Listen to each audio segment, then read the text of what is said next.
Okay, Chapter 11, which is called The Runaway. All that long, quiet afternoon, they stayed in the dugout. The cattle did not come back to the haystacks.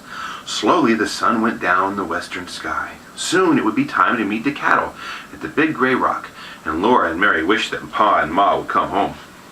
Again and again, they went up the path to look for the wagon. At last, they sat waiting with Jack on the grassy top of their house. The lower the sun went, the more attentive Jack's ears were.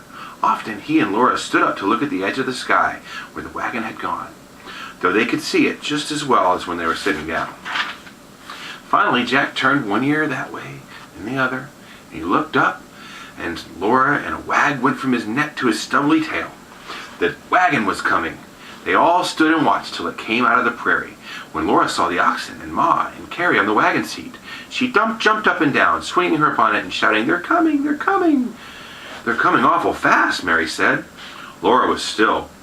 She heard the wagon rattling loudly. Pete and Bright were coming very fast. They were running. They were running away. The wagon came bumpity, banging, and bouncing. Laura saw Ma down in a corner of the wagon box, hanging onto it and hugging Carrie. Pa came bounding in long jumps beside Bright, shouting and hitting Bright with the goad. He was trying to turn Bright back from the creek bank. He couldn't do it. The big oxen galloped nearer and nearer the steep edge. Bright was pushing Pa off of it.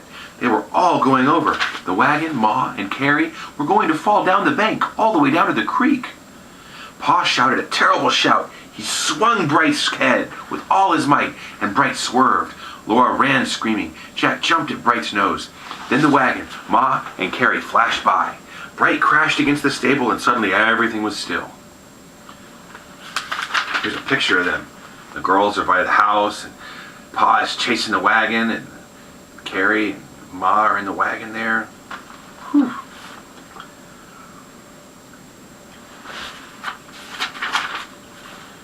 Pa ran after the wagon, and Laura ran behind him. "Whoa, Bright, whoa, Pete," Pa said. He held onto the wagon box and looked at Ma.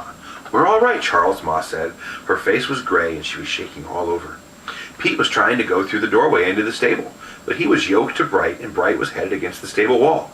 Pa lifted Ma and Carrie out of the wagon, and Ma said, "Don't cry, Carrie. See, we're all right." Carrie's pink dress was torn down the front. She shuffled against Ma's neck and tried to stop crying as Ma told her. "Oh, Caroline, I thought you were going in the bank," Pa said. "I thought so too for a minute," Ma answered, "but I might have known you wouldn't let that happen." "Ha," said Pa, "it was good old Pete. He wasn't running away. Bright was, but Pete was only going along. Then he saw the stable and wanted his supper." But Laura knew that Ma and Carrie would have fallen down into the creek with the wagon and oxen if Pa had not run so fast and hit Bright so hard. She crowded against Ma's hoop skirt and hugged her tight and said, "Oh, Ma, oh, Ma." So did Mary. There, said Ma. "All's well that ends well. Now, girls, help bring in the packages while Pa puts up the oxen." They carried all the little packages into the dugout. They met the cattle at the gray rock and put Spot into the stable, and Laura helped milk her while Mary helped Ma get supper. At supper, they told how the cattle had got into the haystacks and how they had driven them away. Pa said they had done exactly the right thing. He said, "We knew we could depend on you to take care of everything, didn't we, Caroline?" They had completely forgotten that Pa always brought them presents from town until after supper. He pushed back his bench and looked as if he expected something. Then Laura jumped on his knee and Mary sat on the other, and Laura bounced and asked, "What did you bring us, Pa? What?" "Guess," Pa said. They couldn't guess. But Laura felt something crackle in his upper pocket, and she pounced on it. She pulled out a paper bag, and beautifully striped with tiny red and green stripes. And in the bag were 2 sticks of candy, one for Mary and one for Laura. They were maple sugar colored, and they were flat on one side. Mary licked hers, but Laura bit her stick, and outside of it came off crumbly. The inside was hard and clear and dark brown, had a rich, brown, tangy taste. Pa said it was horehound candy.